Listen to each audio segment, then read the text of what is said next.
siz o'zingizni kuchingiz bilan 30 ta filial qilmoqchisiz, to'g'rimi?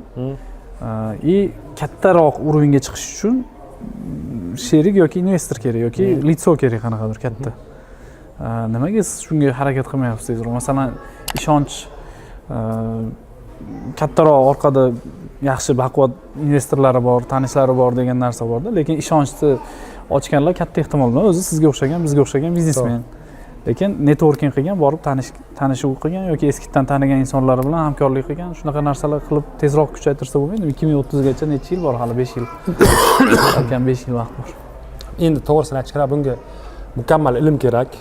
Mana hozir bizda ham bayram qiyinchiliklar bo'lyapti. Kamchiliklar bor. O'sha kamchiliklarni to'g'irlab olganingizdan keyin investor oldiga ham qo'rqmay borishingiz kerak, chunki javob berishingiz kerak so'zlaringizga.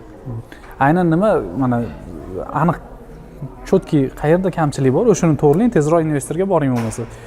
Даже adashmasam imkon, ishonchlar